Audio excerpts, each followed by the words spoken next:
Shalom dan selamat siang, salam sejahtera bagi saudara-saudara semua yang sudah bergabung dengan kita dalam Zoom kita pada siang hari ini.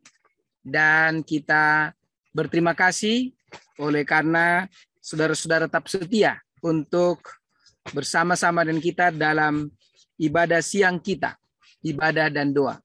Pada siang hari ini hamba Tuhan Pendeta Erwin Simbolon akan membahas firman Tuhan bagi kita dari judul Kades Barnea, ya. Dan kita akan menikmati pelajaran ini oleh karena akan ada diskusi dari pelajaran ini. Karena itu saudaraku yang dikasihi Tuhan, mari kita mulai acara ini. Kita akan mendengarkan satu lagu pujian pembuka yang diputarkan oleh operator kita.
Kami meminta dengan hormat Ibu Elvira Dumais boleh pimpin kita dalam doa.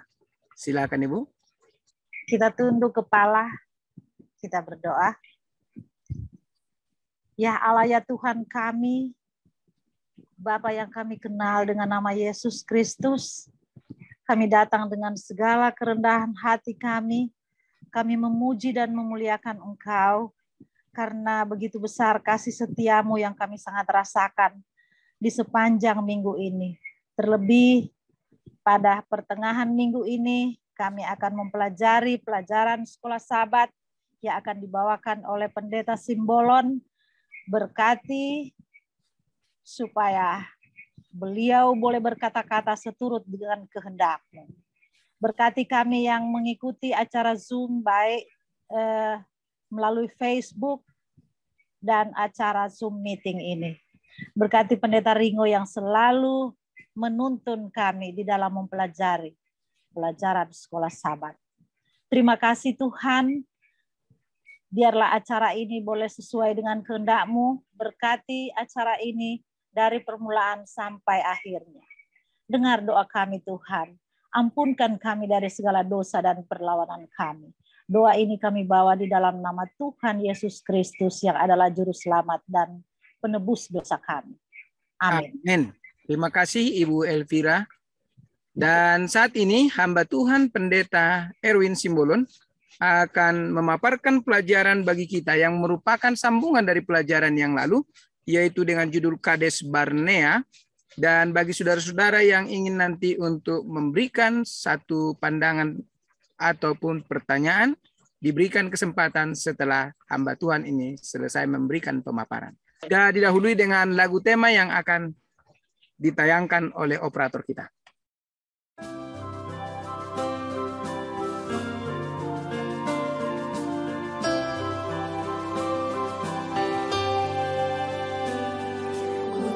Suara Yesus panggil, ku jawab bukan pergi, ku lihat jiwa yang bersedih, ku jawab bukan pergi. Pergi beritakan kabar kasih, berikanlah pengharapan, dan bila aku lemah, Yesus menolongku, karena keputusanku kan pergi.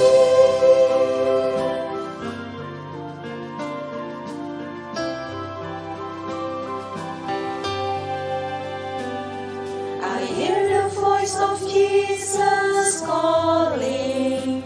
My answer is, I will go. I see the need of people crying. My answer is, I will go. I go to share the message of love. I go to share the blessed hope. But if I get discouraged, I call to Jesus' help, because I have decided I will go.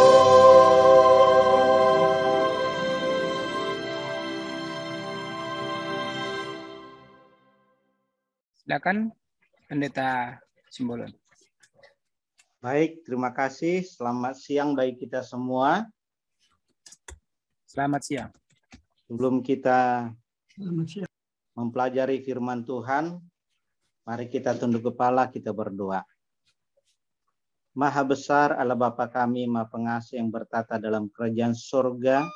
Di siang ini Tuhan, kembali kami umat-umat-Mu datang menghadap hadirat-Mu Tuhan, memohon tuntunan Roh Kudus Tuhan, agar Engkau hadir bersama dengan kami untuk mempelajari akan firman-Mu, untuk kami dapat mengerti akan rencana Tuhan, untuk kami mengerti akan apa yang baik seturut dengan kehendak Tuhan untuk kami lakukan sewaktu kami berada di dunia ini Tuhan. Ajari kami, tuntun kami, untuk kami dapat mengerti dan melakukan dalam segala kehidupan kami. Dan juga memberkati hamba-Mu, biarlah setiap kata-kata yang disampaikan berkenan dengan kehendak Tuhan untuk menjadi berkat bagi seluruh umat-umat Tuhan mendengarkan. Di dalam nama Yesus kami berdoa dan mengucap syukur. Amin. Amin. Baik, pelajaran sekolah sahabat kita di hari Rabu ini Kades Barnea. Tentu ini adalah tempat perjalanan bangsa Israel. Judul ini diambil berarti ada sesuatu kejadian yang cukup besar sehingga ini dibuat menjadi judul khususnya di hari Rabu pada saat ini.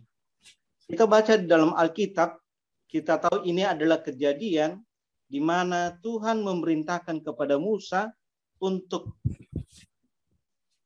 memilih 12 pengintai yang akan mengintai tempat yang Tuhan janjikan bagi mereka. Tanah perjanjian, tanah Kanaan, tanah yang subur, yang berlimpah susu dan madu. Dan tentunya di dalam memilih 12 pengintai itu adalah orang-orang pilihan yang terbaik dari 12 suku bangsa Israel. Dan kita lihat bahwa sebelumnya di pelajaran minggu yang lalu, di mana bangsa Israel sudah dipersiapkan lebih dahulu di Gunung Sinai dengan hukuman-hukuman, peraturan-peraturan, tuntunan, perjanjian Tuhan kepada umatnya. Kalau kita lihat bahwa apa rencana Tuhan bagi umatnya adalah suatu rencana yang indah. Tidak asal-asalan, di mana mereka dibawa, dituntun dari Mesir dengan tangan yang kuat dan sampai ke Gunung Sinai. Dalam perjalanan ke Mesir, dari Mesir ke Gunung Sinai bukanlah perjuangan yang gampang. Di mana bangsa ini juga selalu bersungut-sungut. Bersungut-sungut karena mereka keras kepala. Tapi di dalam buku sejarah para nabi dikatakan sungut-sungut mereka masih Tuhan mengerti. Tuhan masih panjang sabar. Tuhan tidak menghukum mereka.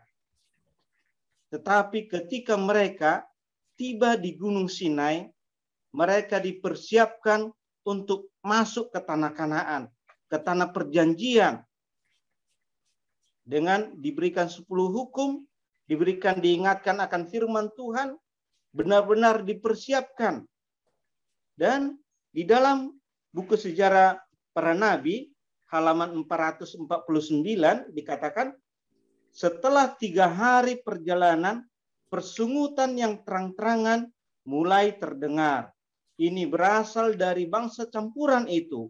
Banyak dari antara mereka tidak sepenuhnya bergabung dengan Israel dan selalu mencari sebab-sebab untuk mengkritik. Orang-orang yang bersungut ini tidak merasa senang dengan arah perjalanan mereka itu, dan mereka selalu mencari-cari salah dalam caranya Musa memimpin mereka, sekalipun mereka mengetahui dengan baik bahwa dia, sebagaimana halnya mereka itu, sedang mengikuti awan yang memimpin mereka. Rasa tidak puas adalah sesuatu yang bisa menular dan dengan segera berjangkit di seluruh perkemahan itu.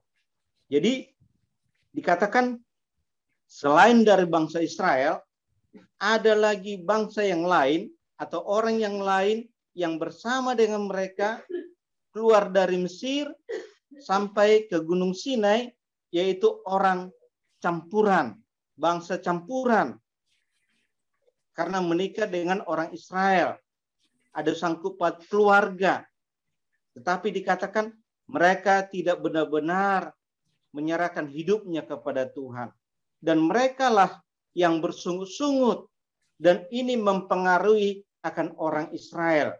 Sehingga mereka juga ikut bersungut-sungut. Jadi dalam kehidupan kita juga, ini menjadi renungan bagi kita. Kita sebagai umat Tuhan yang ikut-ikutan, yang campuran sebagai umat Tuhan, atau benar-benar sebagai umat pilihan. Tadi dikatakan ciri-ciri yang ikut-ikutan, yang campuran, hidupnya penuh dengan sungut-sungut. Hidupnya penuh dengan ketidakpuasan. Jadi kalau ini mungkin ada dalam diri kita, untuk kita boleh introspeksi diri. Untuk kita dapat memilih bahwa kitalah umat pilihan, menentukan bukan bangsa yang ikut-ikutan. Bahwa Tuhan sudah menuntun mereka dari Mesir dengan tangan yang kuat. Tuhan hadir di tengah-tengah mereka. Pada saat bangsa Israel keluar dari Mesir, tiang awan dan tiang api menyertai mereka. Siang hari, tiang awan melindungi mereka. Malam hari, tiang api untuk memberikan terang, kehangatan. Dan dikatakan ketika mereka sedang berjalan, akan berangkat dari satu tempat, maka tiang awan ini akan naik tinggi dan mengarahkan arah tujuan perjalanan mereka. Tetapi ketika mereka akan berhenti di satu tempat untuk berkemah, untuk tinggal di sana, maka dikatakan tiang awan ini akan turun sangat rendah untuk sangat dekat dengan orang Israel. Berada di dekat ini kemah suci. Jadi inilah kehadiran Tuhan, perlindungan Tuhan bagi umatnya. Tetapi sayangnya, dikatakan tadi, baru 3 hari mereka meninggalkan Gunung Sinai. Mereka sudah bersungut-sungut, sudah protes ini kepada Musa dan kepada Tuhan. Dan perjalanan dari Gunung Sinai sampai ke Kades Barnea itu kira-kira 11 hari. 11 hari perjalanan kaki. Jadi sebenarnya tidak jauh. Jadi rencana Tuhan melepaskan umatnya dari Mesir sampai ke Gunung Sinai. Di sana mereka dipersiapkan, disucikan, dibersihkan untuk memasuki tanah Kanaan. Dan 11 hari perjalanan, disinilah Kades Barnea. Mereka kembali menunggu untuk mengirimkan 12 pengintai melihat bagaimana sebenarnya tanah perjanjian ini. Benar enggak subur? Benar enggak tanah yang diberkati Tuhan dijanjikan? Dan diberikan ini 12 pengintai. Tapi kita tahu hasilnya. Dari 12 pengintai, setelah 40 hari mereka mengintai tanah Kanaan, mereka pulang. Mereka pulang tidak dengan tangan kosong. Mereka membawa buah-buahan yang begitu banyak, begitu lebat, begitu manis. Dan mereka bersukacita membawa buah-buahan itu. Mereka menyatakan kabar baik bahwa tanah Kanaan itu sangat subur. Inilah hasil buahnya. Sangat baik. Benar itu tanah perjanjian. Tetapi dikatakan tidak hanya itu. Selain tanah itu subur, bahwa orang di sana adalah ini besar-besar. Mereka kuat-kuat. Pasukan yang kuat kita tidak mampu untuk melawannya. Dan ini dikatakan 10 orang. Tapi 2 orang, Kaleb dan Joshua katakan, walaupun mereka kuat-kuat, walaupun jumlah mereka banyak, kita tidak takut. Karena Tuhan berada di pihak kita. Tuhan menyertai kita.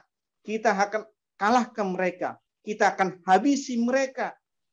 Karena mereka ingat janji Tuhan kepada mereka. Tuhan akan menuntun mereka, memberikan kemenangan kepada mereka. Dan janji mereka kepada Tuhan mengatakan, kami akan turuti, kami akan menerima, kami akan melakukan semua perintah Tuhan. Tetapi tadi kita lihat, baru 3 hari mereka meninggalkan Gunung Sinai. Mereka sudah bersungut-sungut. Dan ketika mereka di Kades Barnea ini, kembali mereka meluapkan akan ketidakpuasan mereka. Rasa takut mereka. Sampai-sampai dikatakan, mereka mengatakan, lebih baik kami pulang ke Mesir daripada kami harus mati di padang belantara ini. Daripada kami harus binasa melawan tanah Kanaan. Karena kita tidak mampu melawan mereka. Tetapi Kaleb dan Yosua tetap memberikan semangat kepada mereka. Musa juga mengingatkan mereka. Tetapi ya 10 dibanding 2 tentu tidak seimbang. Dan melihat cerita mereka bahkan dikatakan yang 10 itu bahwa mereka di sana penduduknya selain besar-besar, kita ini seperti belalang bagi mereka, mereka juga memakan orang. Jadi kita akan dimakan oleh mereka. Jadi lebih baik kita mundur, lebih baik kita pulang ke Mesir. Dan inilah menjadi ini sungut-sungut protes ini bagi mereka. Dan tetap kedua itu tetap mengajak umatnya untuk tidak mundur, untuk tetap semangat, untuk tetap percaya kepada Tuhan. Sampai akhirnya umat-umat itu berusaha untuk membunuh Kaleb dan Yosua.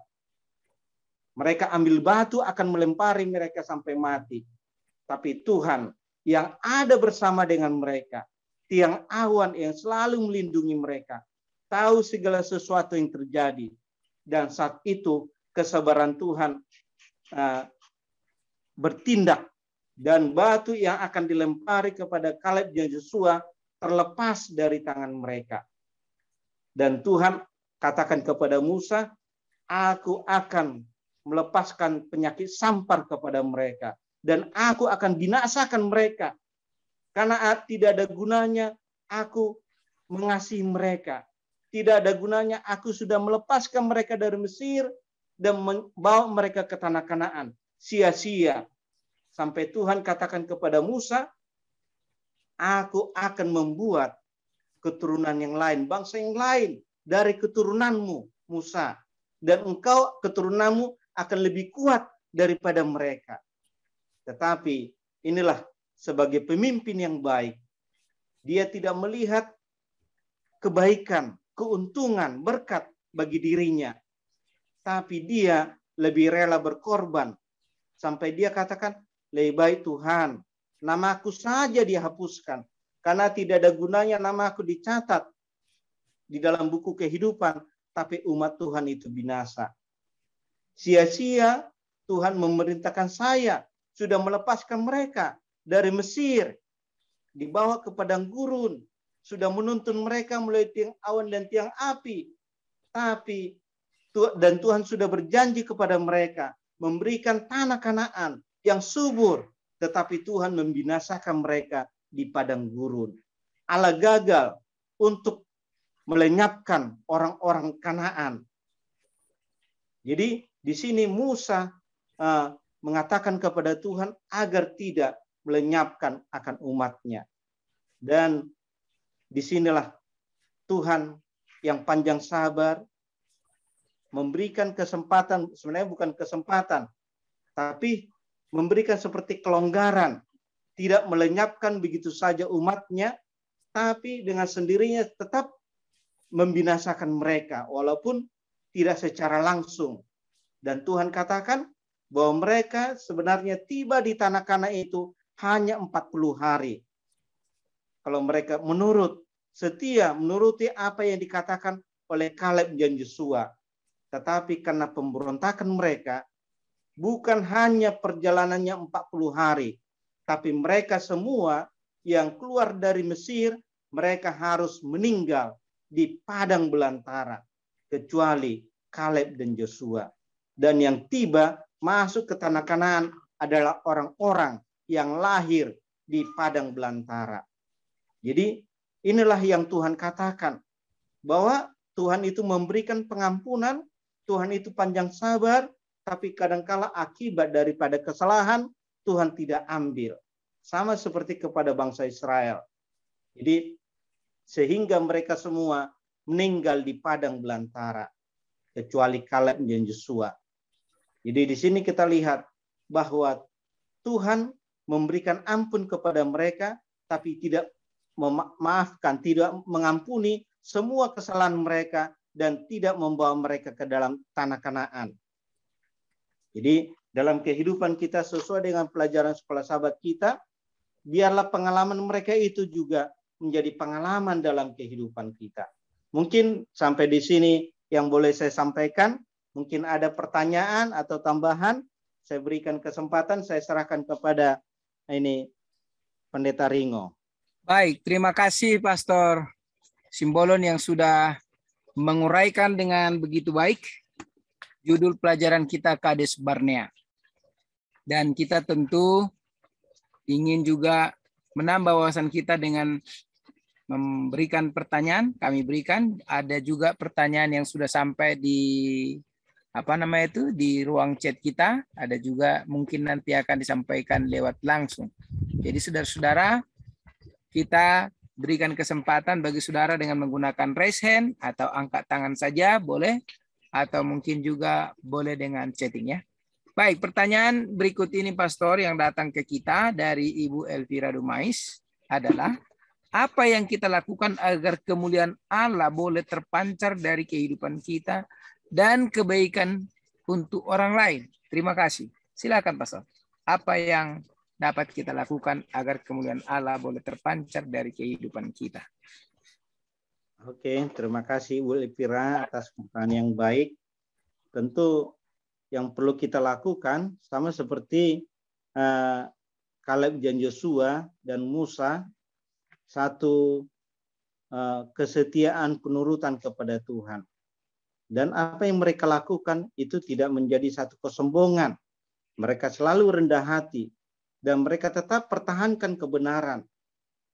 Walaupun nyawa mungkin menjadi taruhannya.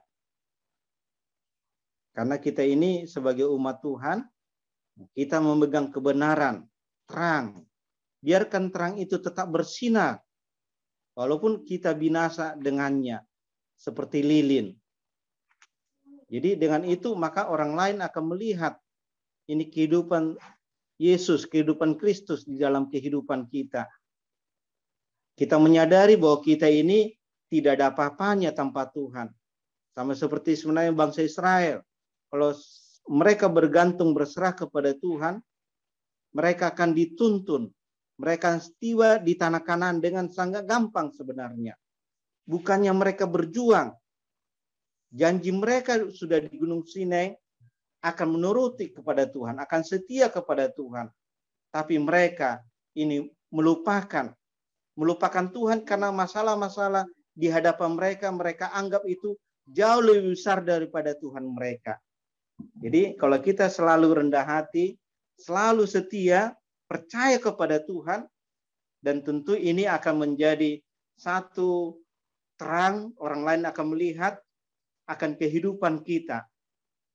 Jadi ini yang perlu kita lakukan, sama seperti kehidupan Musa yang selalu rendah hati, tidak pernah menonjolkan dirinya, selalu sabar menghadapi umatnya, dan juga tadi walaupun Tuhan yang menawarkan diri kepadanya, aku akan lenyapkan bangsa Israel, aku akan memberkati keturunan dari kamu, keturunanmu, dan akan lebih besar dari mereka. Tapi Musa bahkan bukan hanya menolak keinginan Tuhan, bahkan dia mengorbankan apa menjadi haknya, apa menjadi miliknya. Hapus saja namaku dari buku kehidupan. Jadi disinilah yang perlu kita lakukan agar kiranya ini menjadi berkat dalam kehidupan kita, kepujian bagi nama Tuhan. Terima kasih. Baik, mungkin ada lagi yang mau menambahkan, kami berikan kesempatan, silahkan. Boleh saya tambah sedikit? Silakan Pendeta, silakan. Terima kasih Ibu Dumais ya atas pertanyaannya, dan terima kasih juga Pendeta Simbolon yang sudah memberikan jawaban berkaitan dengan pertanyaan tadi. Saya hanya ingin baca dalam Matius pasal 5 ayat yang ke-13 sampai 16, apa yang Yesus sendiri katakan berkaitan dengan pertanyaan tadi ya. Tadi adalah apa yang harus kita lakukan agar kemuliaan Allah terpancar dari kehidupan kita ya dan kebaikan orang lain. Baik. Di dalam Matius pasal 5 ayat yang ke-13, Yesus memberikan dasar ya bahwa kita sebagai umat-umatnya itu sebagai garam dan sebagai terang. Ya, di sini dikatakan kamu adalah garam dunia. Jika garam itu menjadi tawar, dengan apakah ia diasinkan? Tidak ada lagi gunanya selain dibuang dan diinjak orang. Ya, kita tahu fungsi garam. Ya, nah itu sebabnya Yesus katakan kamu adalah garam dunia, yang menggarami dunia, yang memberikan pengaruh yang baik dan positif bagi orang lain. Kamu adalah terang dunia. Ya. Lalu dikatakan demikianlah hendaknya terangmu bercahaya di depan orang supaya mereka melihat perbuatanmu. Ya, kita sebagai garam, kita sebagai terang, kalau kita memancarkan terang kemuliaan Allah, maka orang akan melihat melalui perbuatan-perbuatan baik yang kita lakukan, dan mereka pun akan memuliakan Bapamu yang di sorga. Nah, ini sebenarnya sumber terang siapa? Yesus. Amin. Kan sumber terang, kita hanya pantulan dari kemuliaan Yesus. Ya, kita ini hanya bagikan bulan. Ya, matahari sumber terang, bulan hanya memantulkan terang daripada cahaya matahari itu. Nah, demikian juga dengan kita. Yesus adalah sumber terang dan kita adalah hanya pantulan dari Yesus. Nah, bagaimana kita bisa menjadi terang? Ya, Yohanes 15 ayat 5, kita tinggal di dalam Dia. Amin. Kita tinggal di dalam Kristus. Jadi ketika kita tinggal di dalam Kristus, maka kita akan bisa menjadi terang. Sehingga terang itu akan berdampak bagi orang lain dan akhirnya mereka pun melihat kemuliaan Allah melalui perbuatan-perbuatan yang kita lakukan. Jadi yang penting di sini adalah kita tetap tinggal bersama dengan Yesus dan Yesus ada di dalam kita, kita di dalam Yesus Kristus. Ya, itu hanya sedikit tambahan penjelasan berkaitan dengan tadi yang sudah dijelaskan oleh Pendeta Simbolon. Terima kasih. Terima kasih Pastor untuk jawabannya. Dan tentu ada lagi yang mungkin ingin memberikan satu pertanyaan atau mungkin juga memberikan tambahan. Kami masih berikan waktu. Silakan langsung saja buka mikrofonnya. Ada? Baik. Mungkin saya bertanya kalau nggak ada yang bertanya ya. Ya, silakan Pastor, silakan. Baik, terima kasih. Pelajaran kita ya, pelajaran sahabat kita berbicara tentang bagaimana bangsa Israel ketika mereka akan memasuki tanah yang dijanjikan oleh Tuhan, disitulah terjadi satu pergolakan. Ya, yaitu pergolakannya adalah mereka lebih percaya kepada apa yang dikatakan oleh 10 orang daripada apa yang dikatakan oleh 2 orang. Apa yang dikatakan oleh Kaleb dan Yosua, mereka nggak percaya. Mereka lebih percaya kepada mayoritas daripada minoritas. Nah, di dalam pengalaman kita berjemaat atau bergereja, seringkali kita sama seperti itu. Kita lebih percaya kepada mayoritas dibandingkan dengan minoritas. Nah, bagaimana kita bisa menyeimbangkan ini? Artinya yang kita yakini, yang kita percaya adalah sesuatu yang benar, bukan mayoritas atau minoritas. Karena mayoritas minoritas itu bukan ukuran kebenaran. Ya, tetapi yang menjadi ukurannya adalah kebenaran akan firman Tuhan itu sendiri. Jadi pertanyaan saya adalah bagaimana kita bisa menyeimbangkan, bisa memilih dan menentukan entah itu mayoritas atau minoritas, tapi memang betul-betul itu adalah yang benar dan yang sesuai dengan kehendak Tuhan. Itu kira-kira. Terima kasih, Pendeta Simbolon. Terima kasih, Pastor Ursina. Baik, kita akan berikan kesempatan kepada Pendeta Simbolon untuk memberikan jawaban. Silakan. Oke, terima kasih, Pendeta Ursina. Pertanyaan yang baik. Ini pertanyaan dari pendeta tentu ini sulit untuk dijawab. Namun bagi kita, katakan tentu memang yang sering ini kita hadapi tentang mayoritas dan minoritas. Yang biasanya yang mayoritas bisanya memenangkan akan sesuatu dibanding minoritas. Karena dari jumlah, dan jumlahnya jauh 10 banding 2. Tetapi di sini bukan sebenarnya kemarahan Tuhan bukan karena ini jumlah. Di mana umatnya, sebenarnya kalau dari jumlah, umatnya ini memilih yang benar jumlahnya. Tapi kesalahan mereka melihat jumlahnya. Jadi bagi kita untuk melihat mana yang benar, jangan kita lihat jumlah orangnya. Tapi kita lihat apa yang disampaikannya. Tetap karena Tuhan sudah mempersiapkan mereka akan janji Tuhan. Walaupun 10 orang itu mengatakan bahwa itu orangnya besar-besar, kuat-kuat, tapi itu tidak sesuai dengan perintah Tuhan, tidak sesuai dengan janji Tuhan.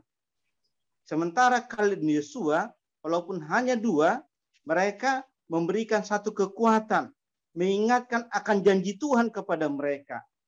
Jadi walaupun itu hanya 2, sangat sedikit, bahkan mungkin hanya 1, tetapi apa yang mengatakan itu benar dan sesuai dengan kebenaran firman Tuhan, membuat kita lebih dekat kepada Tuhan, itu yang kita pegang. Jadi bukan dari segi jumlah, karena jumlah belum tentu benar.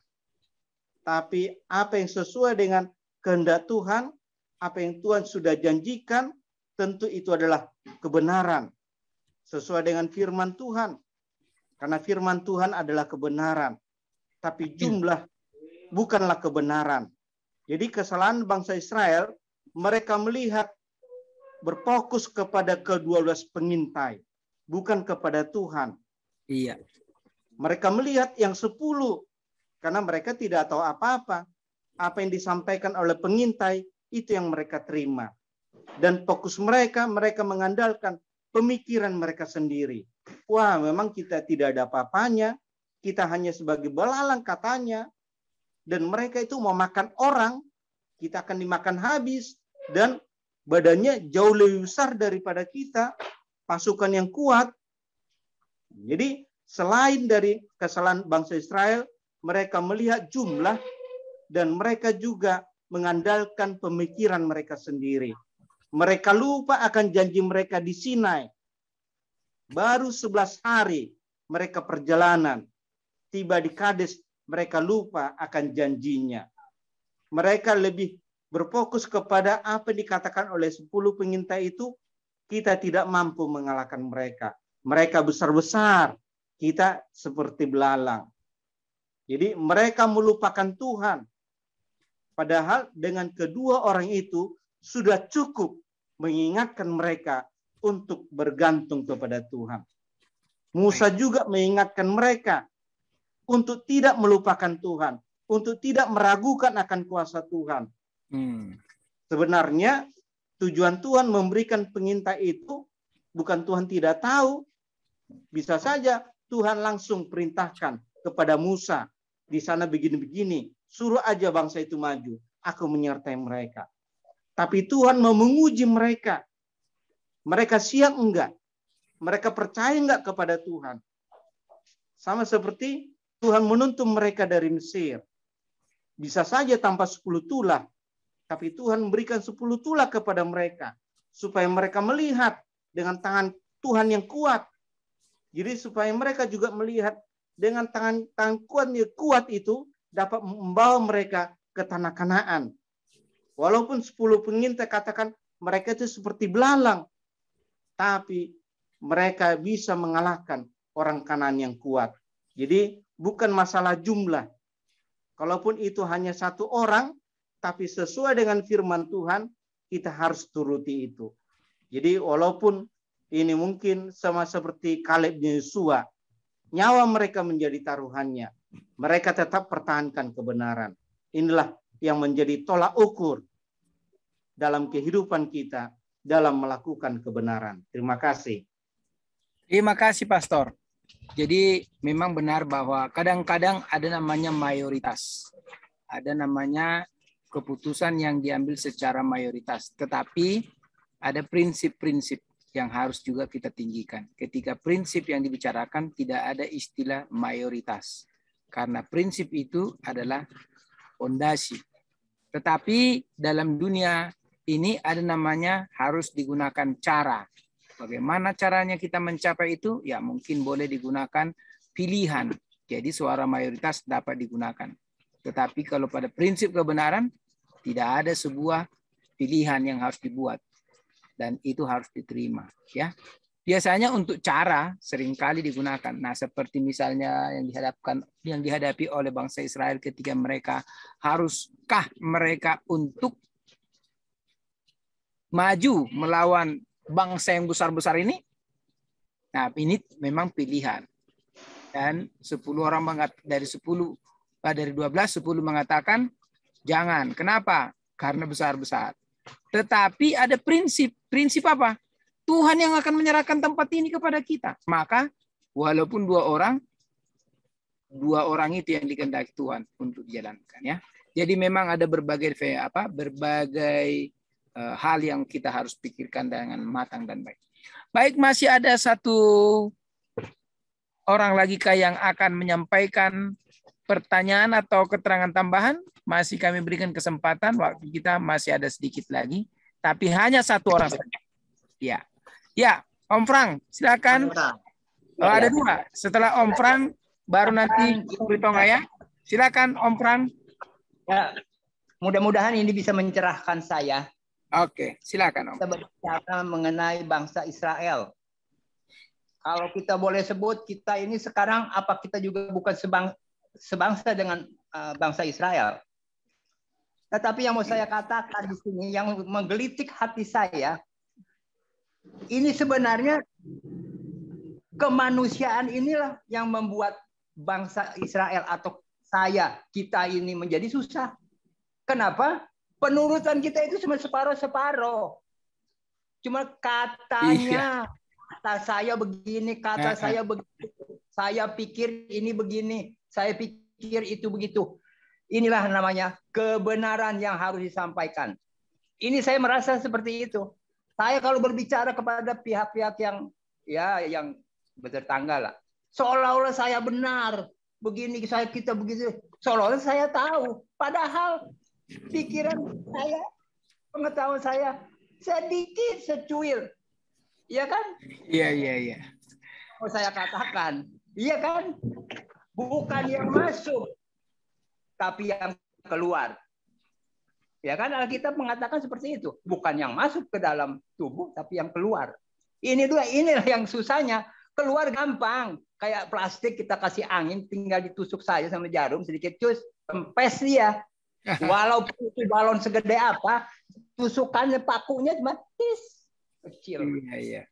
Nah, sekarang pertanyaannya, bagaimana balon itu bisa terisi angin dengan baik? Sehingga bisa dinikmati oleh orang. Artinya apa? Suara kita itu, bahasa kita, tingkah laku kita, pikiran, pandangan, tatapan mata sekalipun, itu yang bisa dinikmati orang. Yang tadi disebut garam. Bagaimana garam itu bisa dirasakan orang kalau kita nggak kasih dicobain? Oke, itu mungkin terima kasih. Nanti ada nasihat mungkin buat saya. Terima kasih. Terima kasih. Silakan Opung Ritonga. Terima kasih Pendeta.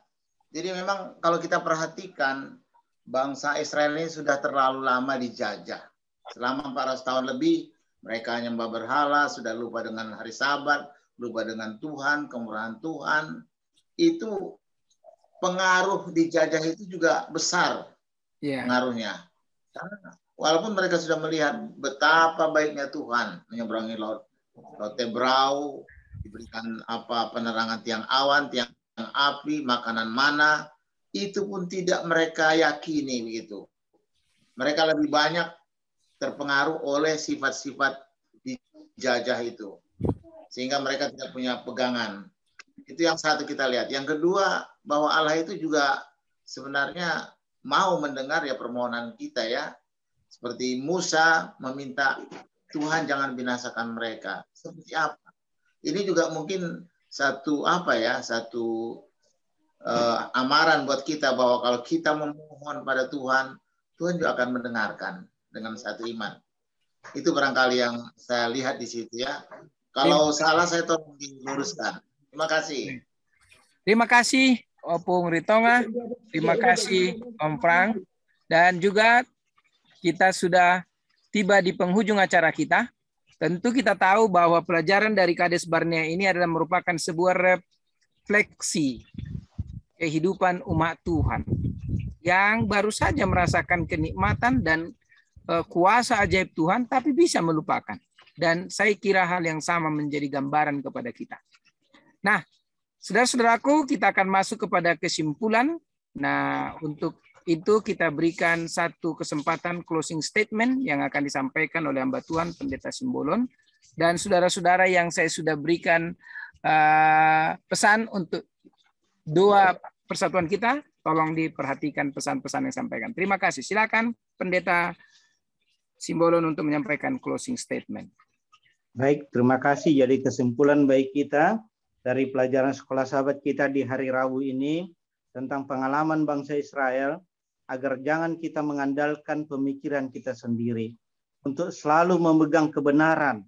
Amin. Sama seperti bangsa Israel, kita tahu akhirnya mereka lebih menuruti keinginan mereka sendiri. Akhirnya kalau kita lanjutkan ini bacaan Alkitab itu dalam Ulangan, mereka akhirnya menyerang kota Kanaan, bangsa Kanaan itu. Tapi Tuhan katakan, Musa katakan jangan, karena Tuhan tidak ada di sana, karena kalian tidak menurut. Tetapi mereka tidak menuruti akan apa yang dikatakan Musa, dan mereka pergi berperang. Mereka merasa bahwa Tuhan sudah katakan di awal, itu tetap satu kebenaran, tapi Tuhan katakan jangan, akhirnya mereka pergi dan mereka kalah. Jadi dalam kehidupan kita juga, bukan dengan apa yang kita yakini benar, bukan dengan pemikiran kita, bukan dengan kemampuan atau kekuatan kita, tapi dengan kehendak Tuhan. Amin. Kadangkala juga zaman sekarang perlu kita bertanya, apakah yang Tuhan inginkan dalam kehidupan kita? Apakah yang Tuhan kehendaki? Apakah dengan saya berbuat ini adalah sesuai dengan kehendak Tuhan? Jadi dalam segala kehidupan kita, biarlah kita lakukan seturut dengan kehendak Tuhan, dan kita tetap pegang kebenaran walaupun nyawa kita menjadi taruhan. Inilah menjadi kesimpulan akan pelajaran sekolah sahabat baik kita. Tuhan memberkati dan menyertai kita semua. Amin. Amin. Baik, terima kasih Pendeta. Kita akan langsung saja mendengarkan lagu tutup dan nanti doa penutup tetap dibawakan oleh Pendeta Simbolon.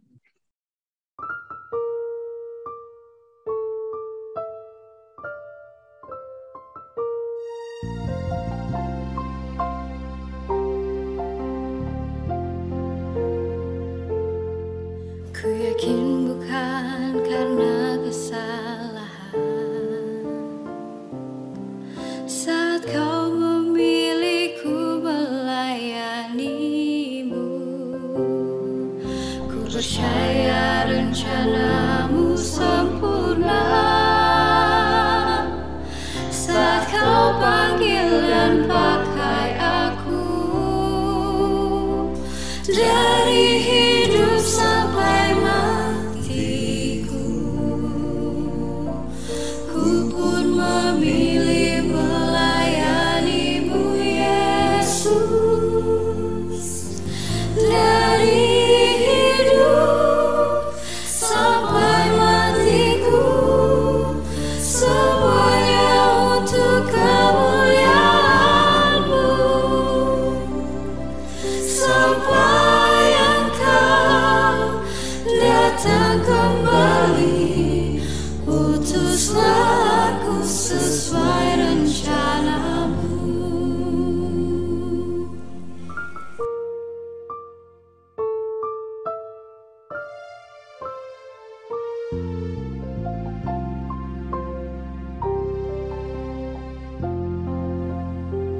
Ku yakin bukan karena kesalahan saat kau memilihku melayanimu. Ku percaya rencana-Mu sempurna saat kau panggil dan pakai aku dari hidup sampai matiku. Ku pun memilih melayanimu Yesusku.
Amin, amin. Amin. Amin. Amin. Silakan pendeta untuk doa tutup. Baik, kita berdoa. Allah Bapa kami Maha Pengasih yang bertata dalam kerajaan surga, di akhir ibadah pada siang hari ini Tuhan, kembali kami datang menghadap hadirat-Mu, mengucap syukur atas segala kebaikan, kasih dan berkat-Mu. Engkau telah limpahkan dalam kehidupan kami. Kami boleh mempelajari akan firman Tuhan, agar kami dapat melakukan sesuai dengan kehendak Tuhan. Biarlah pengalaman bangsa Israel itu menjadi pelajaran berharga dalam kehidupan kami, agar kami dapat mengerti akan rencana Tuhan, akan segala sesuatu dalam kehidupan kami.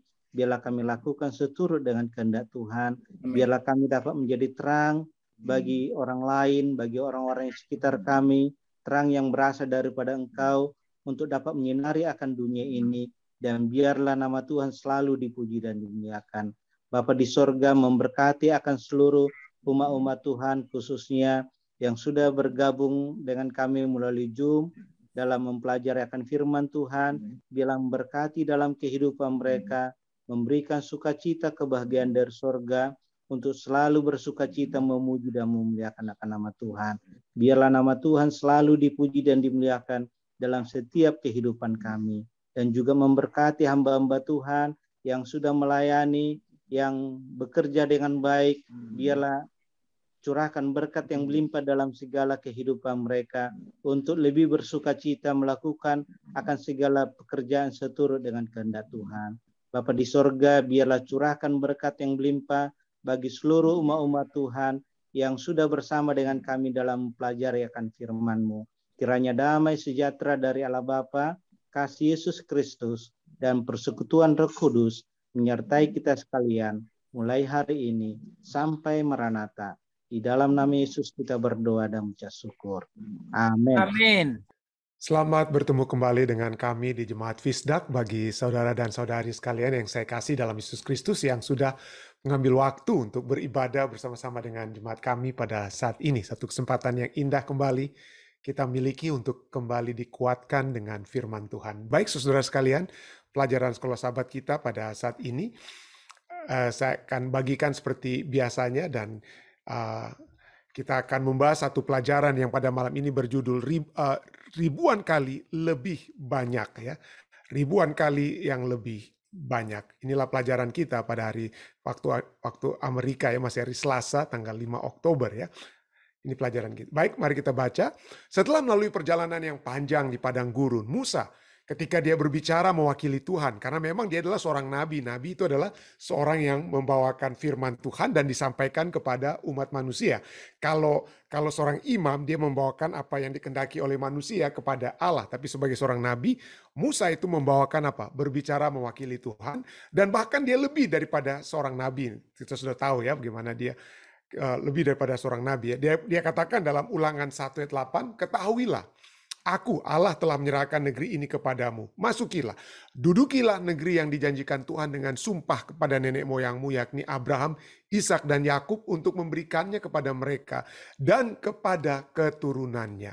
Tapi coba kita lihat apa yang berikutnya tertulis, apa yang ditulis berikutnya. Bacalah Ulangan 1 ayat 9-11. Apa pentingnya kata-kata ini? Terutama saat kita mengingat fakta bahwa dalam situasi yang sesungguhnya mereka ini sedang dihukum oleh Allah karena pemberontakan mereka di Kadesh Barnea. Besok kita akan bahas tentang Kadesh Barnea. Tapi apa pentingnya ini? Tuhan katakan apa? Masuk, dudukilah negeri yang dijanjikan. Ya, walaupun pada saat itu mereka masih dalam apa, ya? Dalam proses dihukum oleh Tuhan. Mari kita lihat Ulangan 1 ayat 9-11. Pada waktu itu aku berkata kepadamu, ya, ayat 9, setelah Tuhan katakan, ya, di ayat yang 8 kita sudah baca. Pada waktu itu aku berkata kepadamu demikian, seorang diri aku tidak dapat memikul tanggung jawab atas kamu. Tuhan Allahmu telah membuat kamu banyak, dan sesungguhnya sekarang kamu sudah seperti bintang-bintang di langit banyaknya. Ini kata Musa kepada mereka, ya. Tuhan Allah nenek moyangmu kiranya menambahi kamu 1000 kali lagi dari jumlahmu sekarang, dan memberkati kamu seperti yang dijanjikannya kepadamu. Di sini kita dapat melihat satu contoh lain daripada kemurahan Tuhan. Walaupun berada di tengah-tengah pengembaraan di padang belantara, mereka tetap diberkati. Nehemia 9 ayat 1 katakan apa? Walaupun mereka dalam keadaan dihukum selama 40 tahun ya, di padang belantara, tetapi Tuhan tetap memberkati mereka. Nehemia 9 ayat 21 katakan 40 tahun lamanya engkau memberikan mereka makan di padang gurun. Mereka tidak berkekurangan, pakaian mereka tidak rusak, dan kaki mereka tidak bengkak.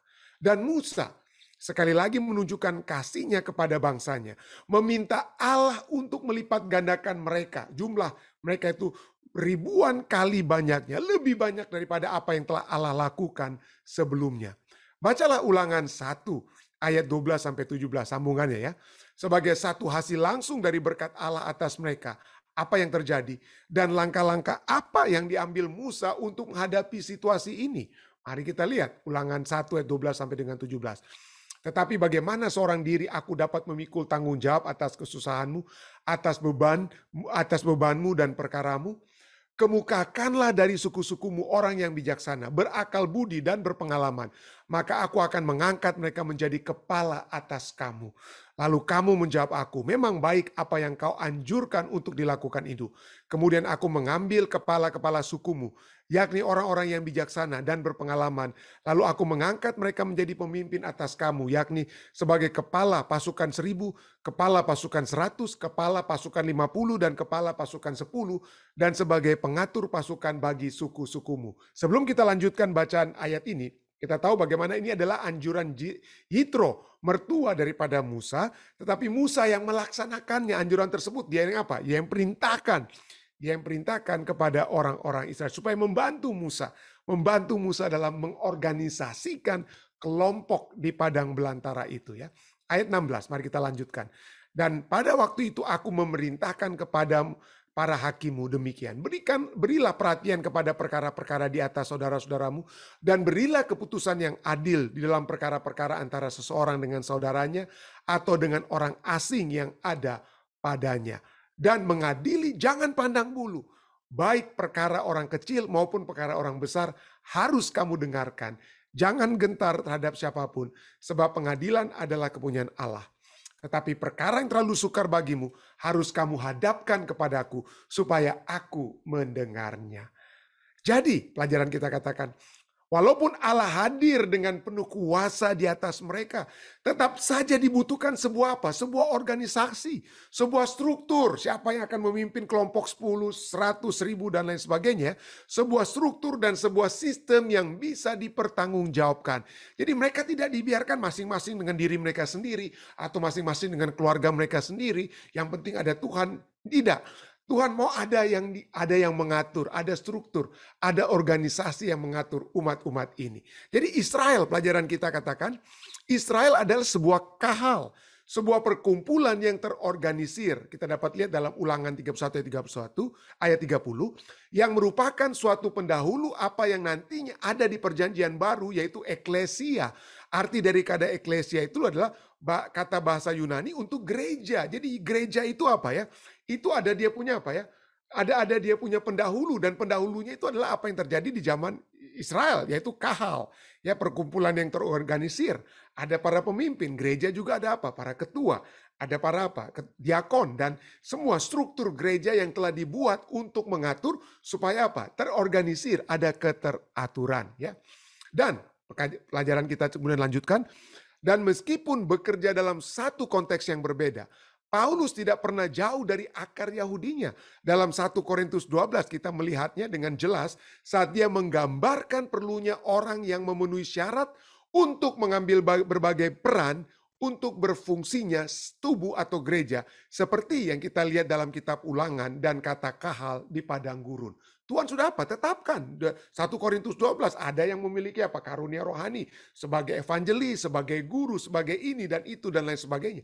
Kenapa? Semuanya itu ada peran masing-masing untuk dilakukan.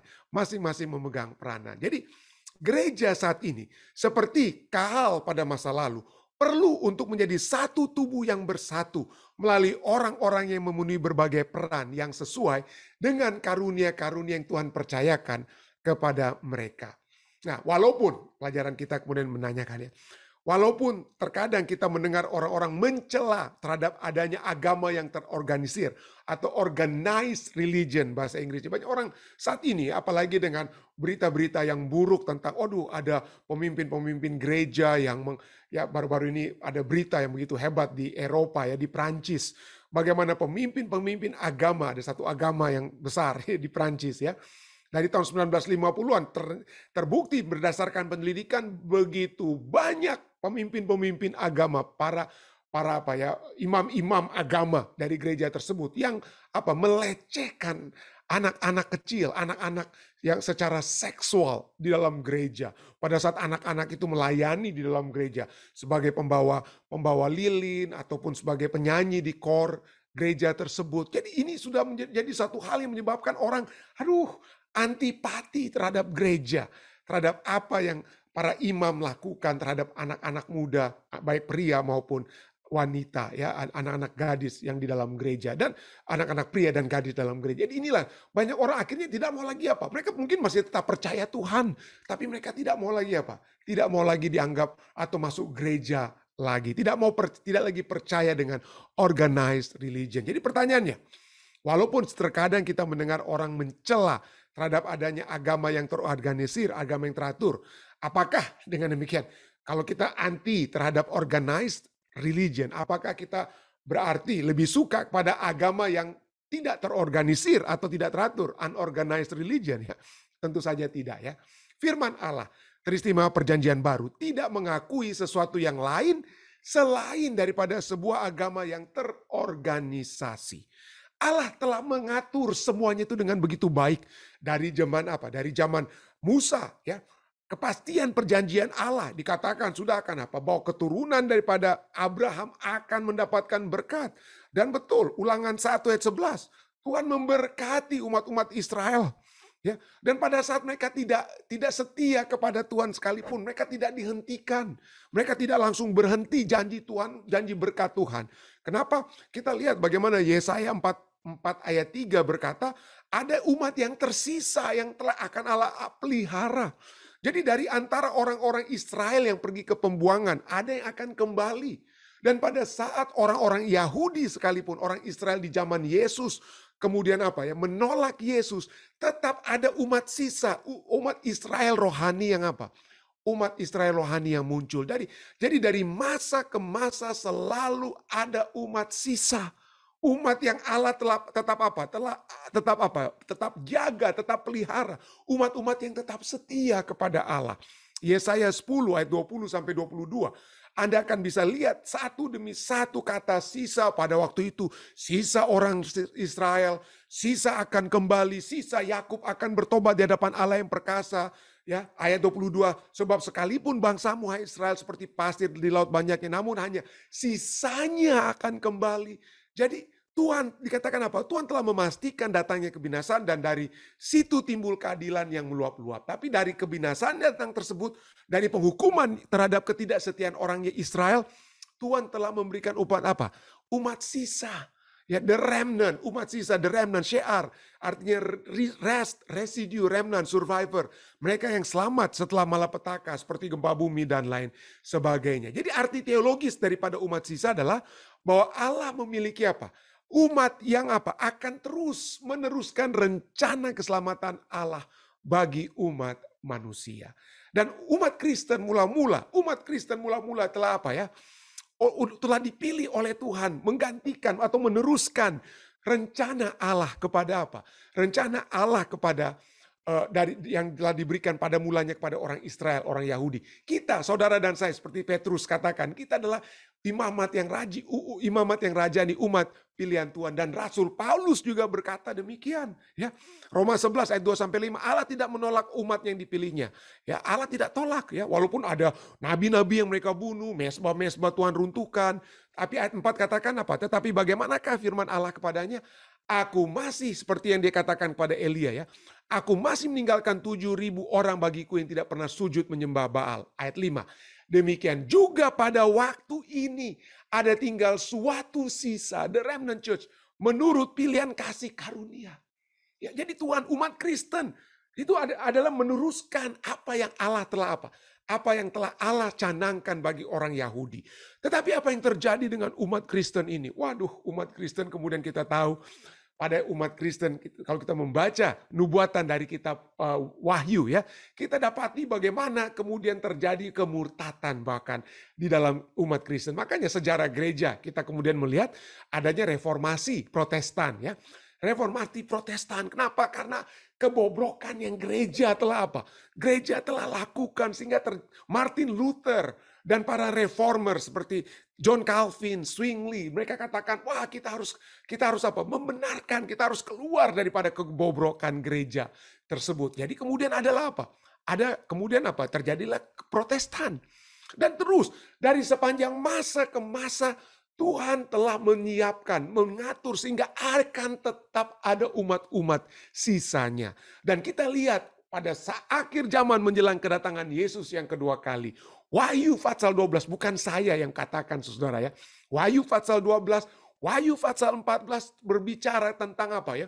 Tentang umat sisa yang dikejar-kejar oleh naga. Ya, dikejar ya. Bagaimana ciri khas umat sisa di akhir zaman menjelang kedatangan Yesus menurut Wahyu pasal 12? Dikatakan apa? Wahyu 12 ayat 17, marahlah naga itu kepada perempuan itu lalu pergi memerangi keturunannya yang lain. Kenapa ada keturunannya yang dikejar-kejar naga dan ada yang sudah murtad, tapi yang sekarang yang masih sisa itu yang bagaimana? Yang sisa keturunan yang lain dari perempuan itu, yaitu yang menuruti hukum-hukum Allah dan memiliki kesaksian Yesus. Wahyu 14 ayat 9 sampai 10 dan kemudian ayat 12 juga ya. Katakan apa? Dan seorang malaikat lain, malaikat ketiga menyusul mereka dan berkata dengan suara nyaring, jikalau seorang menyembah binatang dan patungnya itu dan menerima tanda pada dahinya atau pada tangannya, maka ia akan minum dari anggur murka Allah. Akan begitu banyak umat manusia yang mengikuti menyembah binatang dan patungnya itu dari Wahyu 14 yang berhubungan dengan Wahyu 13 yang berbicara ya, nubuatan yang berbicara tentang kekafiran atau kemurtatan tersebut. Tapi kepada yang sisa apa yang dikatakan ayat 12, yang penting di sini ialah ketekunan orang-orang kudus. Nah, kembali lagi, yang apa? Yang menuruti, seperti ayat Wahyu 12 ayat 17, yang menuruti perintah Allah dan iman kepada Yesus. Ya, iman kepada Yesus. Inilah umat-umat Allah yang sisa. Dan inilah umat-umat Allah yang Allah selalu organisir, yang terorganisir. Ya, yang diatur. Nah, kenapa saya katakan ini terorganisir? Kita akan lihat bagaimana pada saat setelah Yesus naik ke surga, kita lihat bagaimana pengikut-pengikutnya itu tidak masing-masing jalan sendirian, lalu pergi ke sana ke sini, tidak. Mereka diatur, ada jadi menjadi elder, ada menjadi diakon dan lain sebagainya, diorganisirlah mereka, ya. Dan itu adalah bagian daripada kehendak Tuhan. Tetapi coba kita lihat di mana posisi kita pada saat ini. Saya tertarik sekali ya. Saya lihat dari ada satu kuadran ya. Kuadran itu adalah 4 poin yang dapat kita lihat kira-kira di mana kira-kira posisi kita. Ya. Nah, yang pertama adalah yang di sebelah kiri, kita lihat ini di sebelah kiri paling bawah ini, yaitu ada umat-umat Allah. Tadinya umat-umat Allah, tapi apa yang terjadi dengan mereka? Mereka kemudian tidak lagi percaya dan tidak terorganisir dalam satu persekutuan. Tidak lagi bergabung sebagai umat-umat Allah. Sebagai umat-umat Allah yang disatukan dalam dalam terorganisir dalam satu keyakinan. Dan inilah mungkin ya, kita lihat bagaimana umat-umat manusia, mayoritas sekarang mungkin di dunia saat ini ya, tidak lagi percaya kepada Allah, mungkin bukan di mayoritas dunia, tapi maksud saya mayoritas di dunia barat mungkin ya, di dunia barat. Tidak lagi percaya Allah dan tidak lagi menjadi anggota gereja apapun. Tidak lagi belonging, tidak bergabung dengan keanggotaannya itu tidak ada lagi percaya, tidak peduli. Mungkin mereka tahu mungkin ada Tuhan atau tidak ada Tuhan, mereka tidak peduli. Jadi mereka tidak percaya dan tidak bergabung, ya. Itulah yang paling terendah, mungkin posisi kuadran yang paling terendah. Nah, yang berikutnya ini yang kemudian kita lihat yang di sebelah kiri atas ini ya. Believing, mereka percaya tetapi tidak mau bergabung. Mereka percaya tapi tidak Mereka percaya tapi tidak bergabung. Nah, seperti yang saya pernah khotbahkan ya. Banyak orang yang Dikatakan apa ya? SBNR, spiritual, mereka percaya Tuhan ya. Mereka memiliki spiritualitas, mereka percaya Tuhan itu ada, mereka masih tetap baca Alkitab, mereka masih bisa mendengarkan lagu-lagu rohani, masih berdoa kepada Tuhan. Tetapi mereka apa? Mereka tidak lagi menjadi anggota kelompok gereja ya. Tidak lagi menjadi anggota dalam satu persekutuan gereja. Mereka beribadah di rumah dan lain sebagainya. Ya, mungkin banyak alasan kenapa ya. Banyak alasan ya. Mungkin karena mereka pikir ngapain saya mau kasih uang di gereja ya. Mendingan saya kasih untuk yang saya pikir dapat saya berikan uangnya daripada kalau di gereja nanti diminta-minta oleh gereja uang saya dan lain sebagainya. Itu satu poin pertama. Atau mungkin mereka sakit hati punya pengalaman yang tidak enak dengan orang-orang di dalam gereja. Itu dapat terjadi. Jadi mereka keluar dari gereja tapi mereka masih di rumah mereka masing-masing atau sekali-sekali mereka masuk ke gereja. Itulah bergabung, mereka percaya tapi tidak bergabung. Atau seperti yang tadi saya sudah katakan, banyak orang sekarang dengan berita-berita bahwa pemimpin gereja, para agamawan ini ada pelecehan seksual dan lain sebagainya. Udah alergi mau masuk gereja.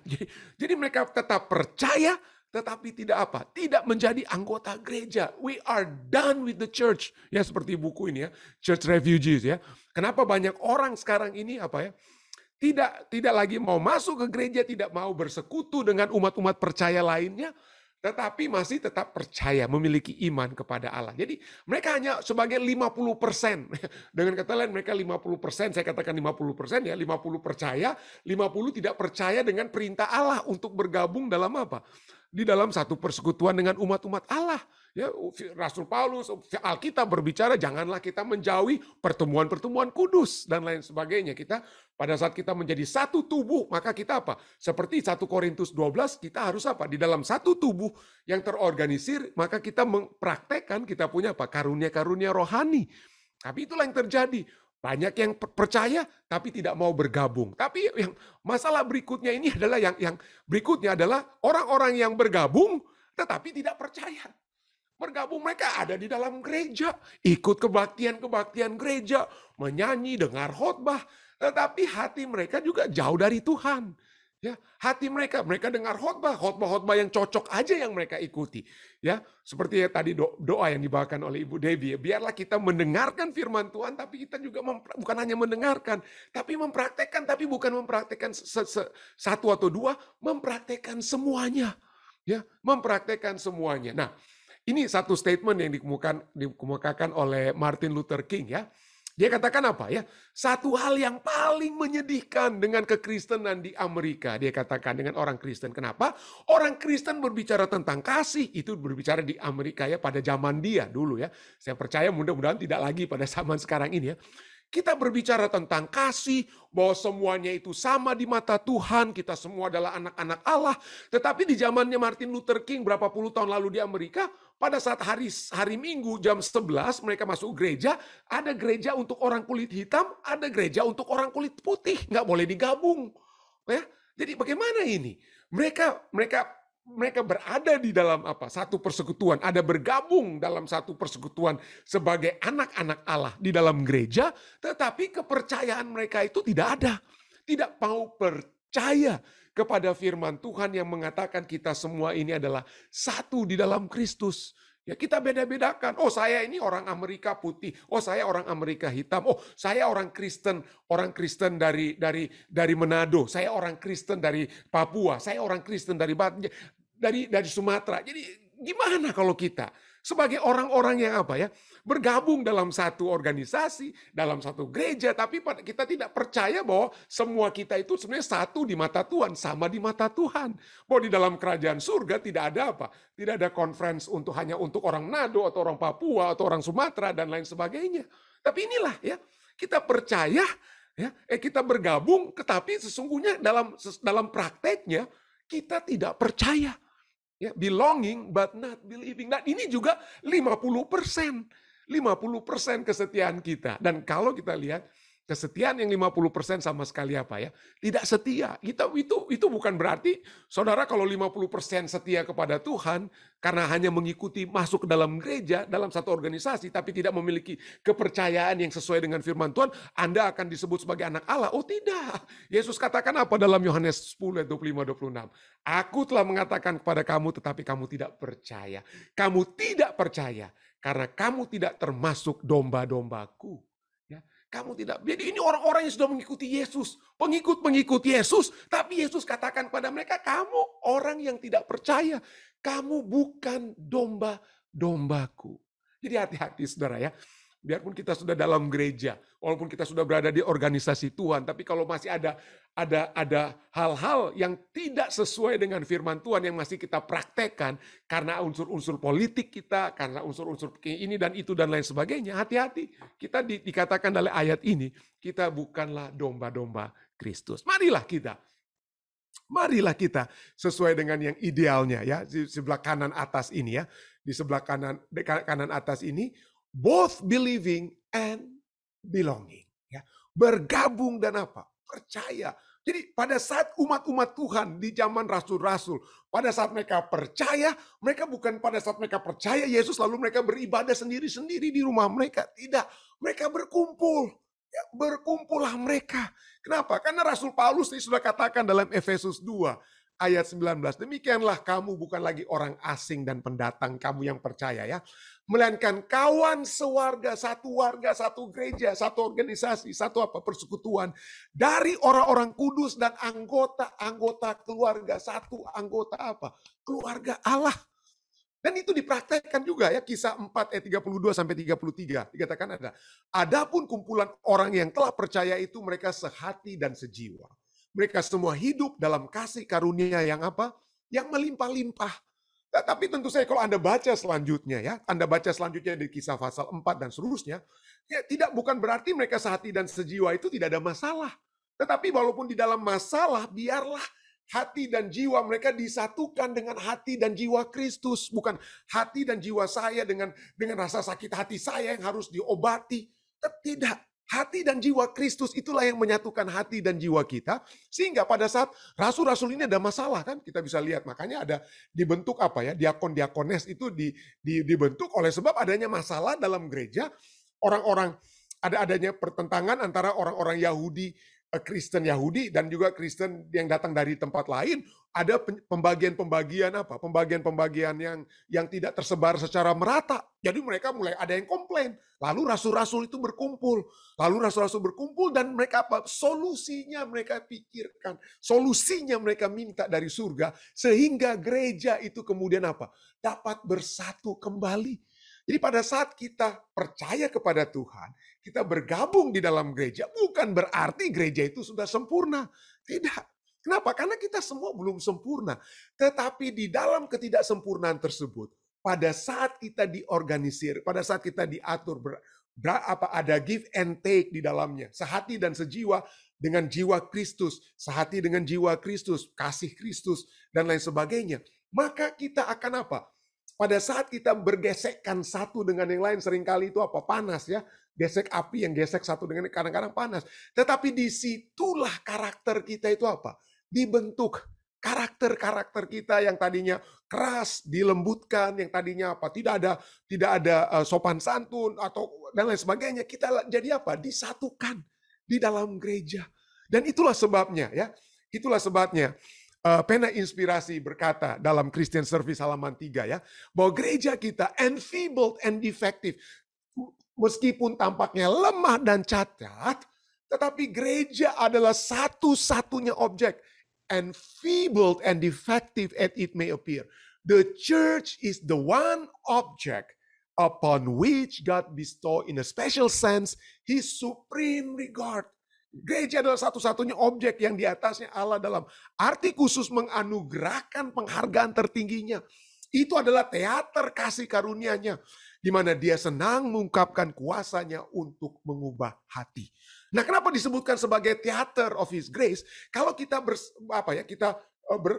membuat teater ya, kita anak-anak muda membuat satu pertunjukan ya, pertunjukan teater. Apa yang terjadi? Mereka harus latihan, latih terus menerus ya, diolah terus menerus. Practice makes perfect. Jadi semakin lama kita berada dalam praktek di dalam teater tersebut, maka pada saat pertunjukan itu terjadi, maka kalau kita sudah semakin lama, semakin bersatu padu dalam latihan yang selalu kita lakukan, maka pada saat pertunjukan teater tersebut, kita akan melihat satu pertunjukan yang satu pertunjukan yang terbaik yang dapat terjadi. Dan itulah yang Allah mau. Kita dalam gereja ini kita harus terus dilatih, dan dilatih. Agar supaya kita dapat dapat memiliki hati yang sehati dan sejiwa. Oleh sebab kita memiliki hati dan jiwa Kristus yang dapat dikembangkan dari tabiat dan karakter yang dapat tumbuh di dalam kita. Itulah sebabnya Allah menginginkan ada umat sisa. Ada umat sisa yang sudah dipanggil keluar dari Babel. Allah tidak katakan kalau sudah keluar dari Babel lah, keluar lagi dari apa? Dan kalau keluar dari Babel, ada umat-umat Advent yang reformasi yang mau pikir, aduh kita buat reformasi lah, kita keluar lagi dari Babel. Nah, Babel yang mana? Karena inspirasi sudah katakan, di sinilah yang sudah terakhir. Ya, inilah yang sudah terakhir dan di sinilah the one object, dikata satu-satunya objek yang di atasnya Allah menganugerahkan penghargaan tertingginya. Tetapi di dalam gereja inilah kita harus dilatih terus-menerus sehingga karakter dan pertumbuhan kerohanian itu dapat menjadi bagian kita. Kiranya pelajaran kita tentang umat sisa yang terorganisir dapat menjadi bagian kita semua. Saya bawa ini dalam nama Yesus. Amin.